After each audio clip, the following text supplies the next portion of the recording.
Emily had invited me to her family's home for what she promised would be a casual dinner, an evening with her parents, her two siblings, and a few close friends. After almost a year together, I felt secure in our relationship. It wasn't perfect, but it was solid, and I trusted her. I dressed neatly, picked up a bottle of white wine, and arrived expecting warmth, easy conversation, and the comfort of being part of family I'd grown fond of. But from the moment I stepped inside, something felt wrong. The atmosphere, though outwardly polite, was thick with subtle judgment. Their smiles were polite, but they didn't reach their eyes.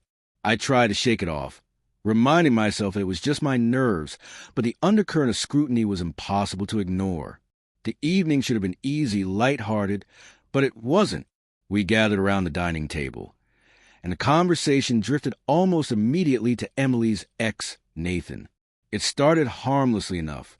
Her older sister casually mentioned how Nathan had once fixed her car's radiator, a detail I let slide, try and stay engaged and keep things casual. But then her father chimed in, recalling how Nathan had been the life of their annual camping trips, always telling the best stories by the fire.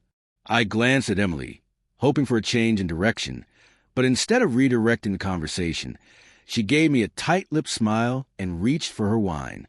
As the night wore on, the stories of Nathan seemed to multiply. A family friend laughed about how Nathan used to steal the show at their trivia nights, and everyone joined in, basking in the shared memories of the man who was once so central in their lives. Even Emily's mom got in on it, her face lighting up as she spoke about how Nathan had a knack for solving puzzles. I sat there, frozen, my plate untouched, my mind spinning with the realization that I wasn't a part of this. I was an outsider at the table of someone I loved. No one acknowledged me as they heaped praise upon Nathan, the man long gone from Emily's life. And Emily, she didn't speak up. She didn't stop them. Instead, she added her own memory, her voice softening as she shared how Nathan had once surprised her with a hot air balloon ride for their anniversary. My stomach churned as a flush crept up my neck. It wasn't that I was jealous of Nathan, but the way they all spoke of him with such reverence, as though he were still a part of their lives, while I sat there ignored, felt like a betrayal. The worst part was Emily's silence. She hadn't uttered a single word in my defense. That was when I realized that this wasn't just a slip-up. This was how she saw me, an afterthought, a placeholder, someone who didn't deserve her voice when it mattered. I excused myself, claiming I needed a moment, and retreated to the bathroom. As I gripped the counter, staring at my reflection, the anger and hurt swirled within me. I wasn't mad that they still admired Nathan, but I was furious that they felt it was acceptable to glorify him in front of me, as if I were invisible. Worse still, Emily, who had never once stood up for me, was complicit in this. It was in that moment that I made a decision. I wasn't going to be their punching bag. I wasn't going to continue to exist in their shadow. I would remain civil for the rest of the evening, but in my mind, I was already gone. The next week, I pulled away. Emily noticed the distance and asked if something was wrong, but I brushed it off, blaming work stress. I had no interest in confronting someone who had shown me so little regard. Instead, I planned my exit carefully, not out of malice, but as a means of self-preservation. I booked a weekend getaway at a secluded mountain lodge to clear my thoughts. Slowly, I began retrieving my things from Emily's place, leaving a charger here, a sweater there, moving quietly so she wouldn't notice. By the following Saturday, I was ready.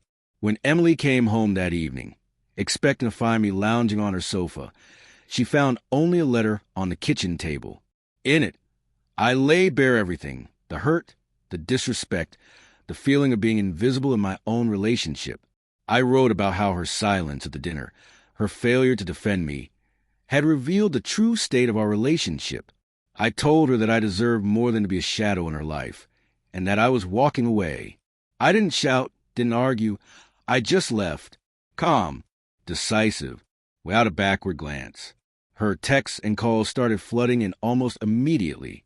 She apologized profusely, insisting that she hadn't realized how much the dinner had hurt me. She claimed her family was just reminiscing, not trying to wound me.